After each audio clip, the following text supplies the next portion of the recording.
समूह के बच्चों को ये पेपर मिला, तो ऐसे में पूरे पेपर को कैंसिल नहीं किया जाएगा, क्योंकि 24 लाख बच्चों के भविष्य का सीधा सीधा बिल्कुल। अब ऐसी सिचुएशन में क्या कुछ बीच का रास्ता होगा, ये देखना होगा सुप्रीम कोर्ट के फैसले में क्या होगा, इस पर सभी की निगाहें टिकी है। रितेश के पास मैं जा रही हूं। अब रितेश, एनटीए ने जो हलफनामा दाखिल किया है उसमें स्वीकारा है कि पटना और गोधरा में जरूर कुछ गड़बड़ियां हुई हैं और ये भी कहा है कि पूरी परीक्षा रद्द ना की जाए। ऐसे में जिन जगहों पर पेपर लीक हुआ, क्या उन जगहों पर जो रीटेस्ट है वो हो सकता है?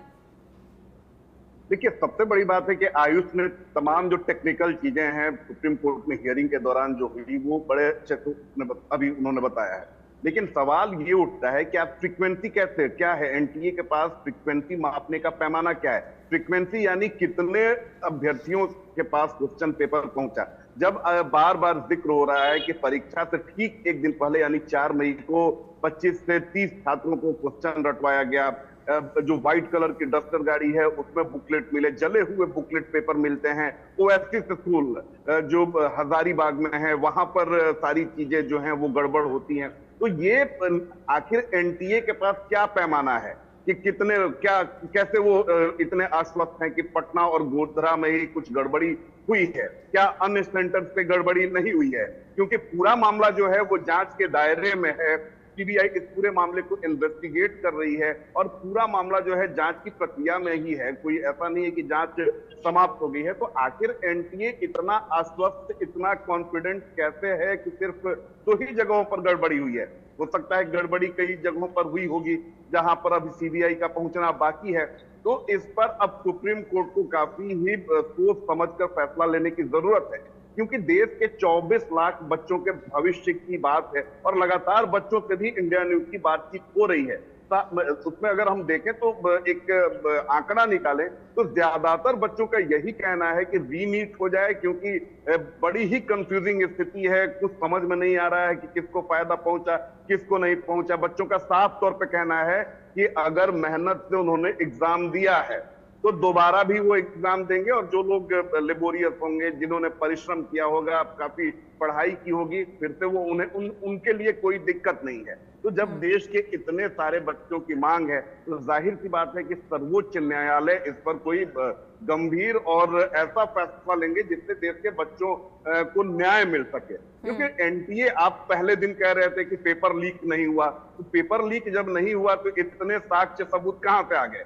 इसके अलावा अगर बात करें, सरकार भी अगर अड़ी हुई है तो फिर आपने कैसे सीबीआई को इस पूरे मामले को हैंडओवर कर दिया? तो यानी गड़बड़ी ही नहीं, बहुत बड़ी गड़बड़ी है। और बिल्कुल, लेकिन केंद्र सरकार और एनटीए दोनों ने अपने हलफनामे में कहा है कि उतने बड़े लेवल पर धांधली नहीं हुई है।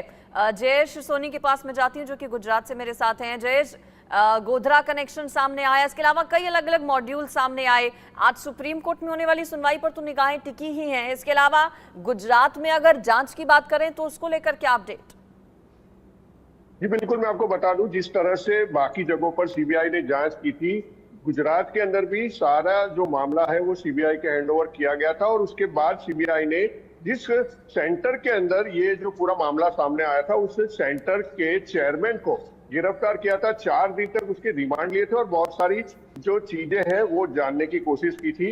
यहाँ पर जो जानकारी मिली थी वो अन्य स्टेट के अंदर जांच कर रही सीबीआई के साथ भी जो भी इनपुट्स सीबीआई को मिले थे यहाँ से, वो दूसरी जगह पर जांच कर रही सीबीआई की टीम को भी जो है शेयर किया गया था। मैं आपको ये बता दूं कि जिस प्रकार से यहाँ पर सेंटर सेट किए गए थे, पूरे के पूरे सेंटर सेट किए गए थे, पैसे लेकर यहाँ पर स्टूडेंट को पास कराने की गारंटी दी गई थी।